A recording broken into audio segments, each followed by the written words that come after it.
For tonight's sleep story, we travel to the south of France. I'm Stephen Fry, and I'll be your guide as we meander lazily through the lavender fields and sleepy villages of Provence. The story was written by Phoebe Smith and is called Blue Gold.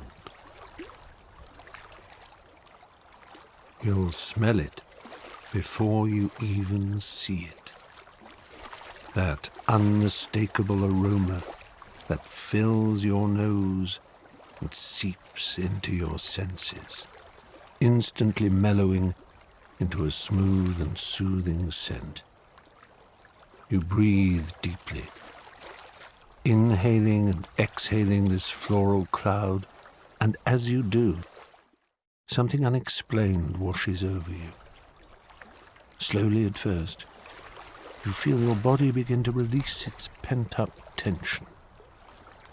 Your breath becomes deeper, deliberate, calm.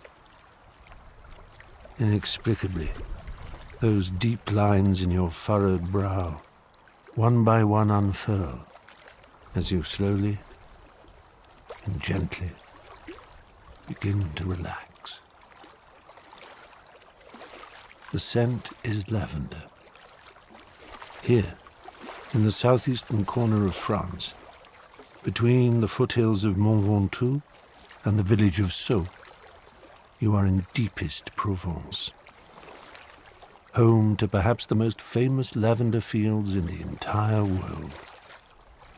And every year, between mid-June and early August, the green fields burst into a vivid color as the plants come into full bloom. First brought over to Europe thousands of years ago by traders from what was once known as Persia, now modern-day Iran, this aromatic plant has long been revered for its calming properties.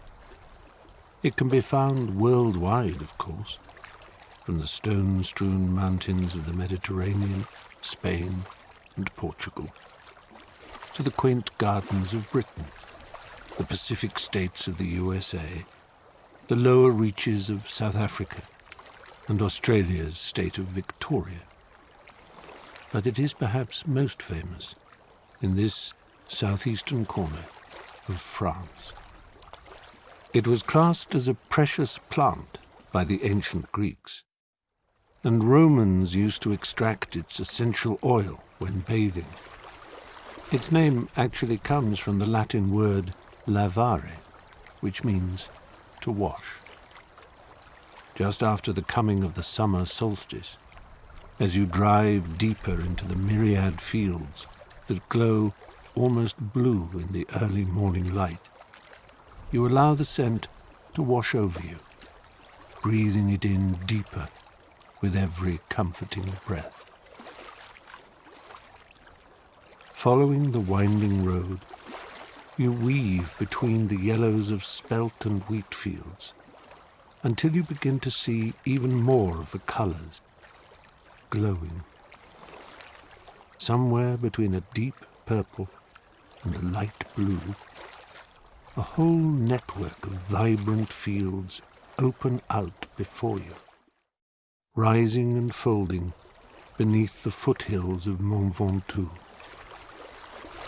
This limestone peak is famed less for its location above the purple haze, and more for its summit roads, which each summer see on its northern aspect cyclists determinedly riding, ascending it on the Tour de France race. However, on its southern flanks, the focus is definitely not on speed, but on the lack of it. For between its slopes and the fortified village of Sceaux, the lavender fields spread out, offering not only a sight to behold, but also a network of walking or cycling paths that you can wander or pedal through on a meandering journey to take in this sublime spectacle at a distinctly slow pace. Leaving the car behind, you hear the reassuring crunch of the gravel beneath your shoe as you tread deeper and deeper into the lavender fields.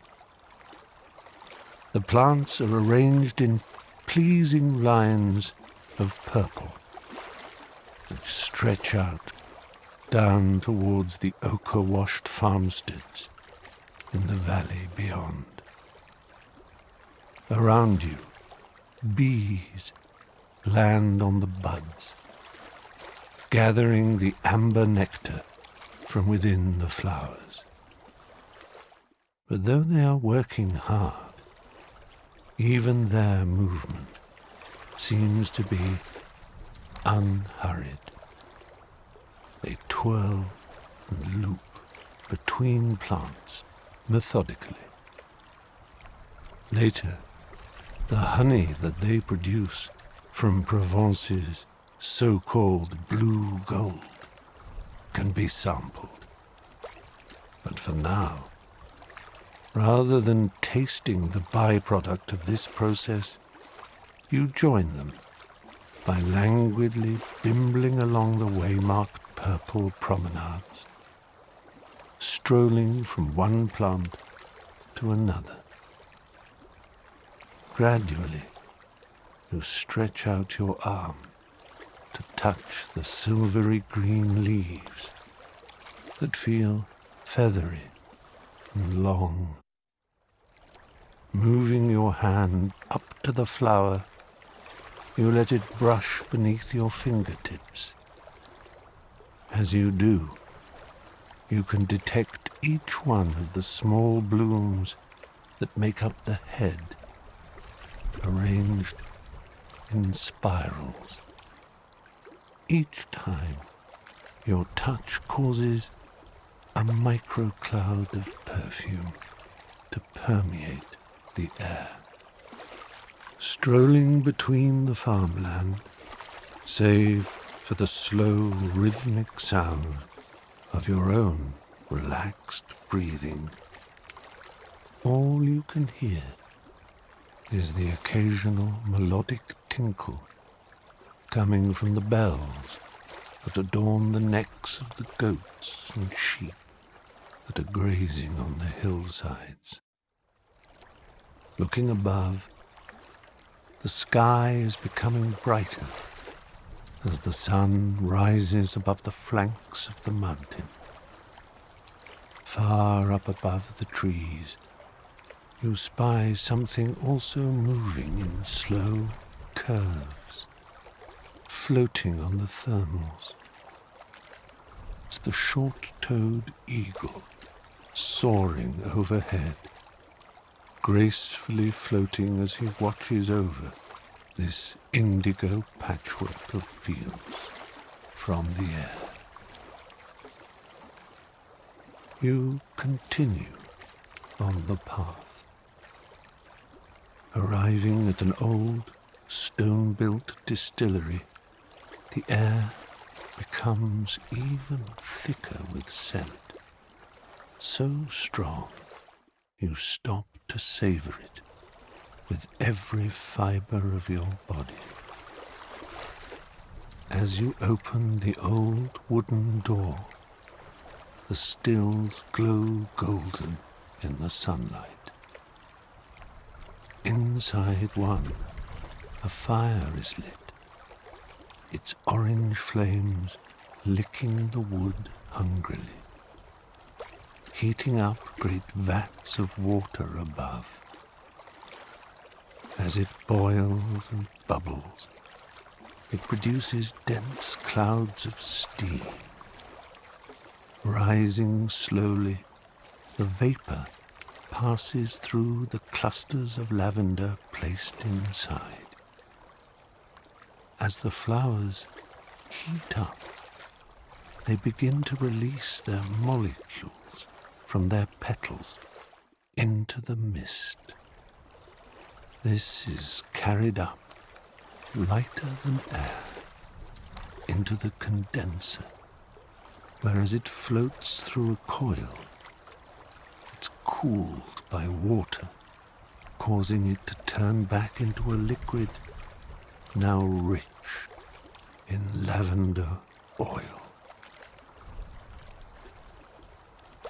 Patience is the name of the game, as, over time, the oil naturally rises, separating from the water until it's ready to be collected. When the time comes and the lid of the still is removed, the workshop fills once more with the sweet-smelling aroma of over 1,000 flowers. Visiting at peak season, you can see local lavender farmers come from miles around, bringing their plants to be distilled in such a way. The oil is famed for its use in aromatherapy, said to elicit calm in even the most stressed soul. Its delicious and distinct scent not only soothes the senses, but also has a sedative effect, aiding sleep to come naturally. And there's a distinctly sleepy feel over at another famous Provence site to the southwest. Set on the edge of the Vaucluse Mountains, along the Luberon Valley, high on a promontory, is the hilltop town of Gordes. Nestled within is a place called Notre-Dame de Sénanque, or Sénanque Abbey. This grey-stone building, replete with its rounded turret and pyramidal spire, was founded in 1148. Though lived in by different groups over the years, nowadays its ecclesiastical residents are a group of Cistercian monks, and much like many residents in the region, they also grow their own fields of lavender. Spending their days tending the fields, they not only harvest the plants to create their own version of the essential oils for use in aromatherapy, soaps, or perfume, but they also keep bees who, like them, tend the fields and help them bring in further revenue from their heavenly honey. So slow is the pace of life at Sénanque that some guests opt to stay on, undertaking a spiritual retreat amid the monks. Here, for up to 8 days, you can not only drink in the daily fragrance of lavender by meandering in the gardens, but also attend the daily meal times in complete and total silence. Join one of the services in the inner church, or spend your time meditating on your own mission to find your inner calm. But for many, simply strolling the fields can in themselves offer a kind of spiritual as well as physical journey. And, as anyone knows, all journeys have a tendency to work up an appetite.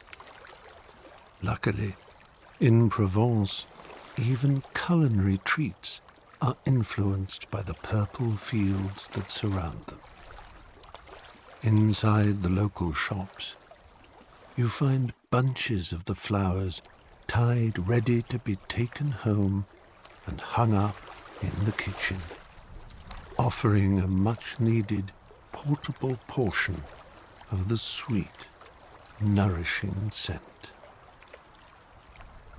You'll also see little vials of the distilled oil that you can later drop into a bath or drip onto your pillow.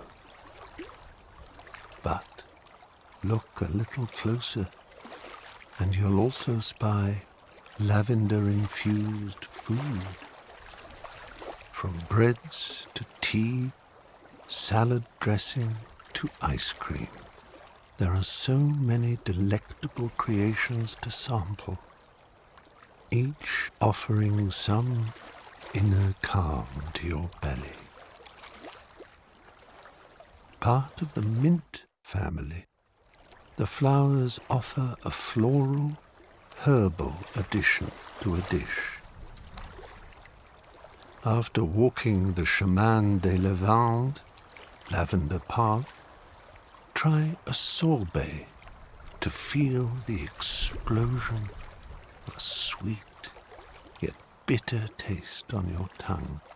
Or take your time to infuse some dried petals in hot water and drink in its earthy tones slowly in the late afternoon, while readying for the spectacular sight of the flowers in early evening. As the sun sets, the mottled pinkish-purple tones begin to paint the landscape into a work of art, rivaling any famous painting by one of the many artists, Cézanne, Picasso, Van Gogh, Monet, who so loved the region. They are not alone in their affection for it. Every year, on August the 15th, a celebration comes to Sceaux, bringing visitors from far and wide to commemorate the end of the season's harvest. For 30 years it's taken place, and for that one single day and into the evening, this quiet and tranquil hamlet comes alive in festivities.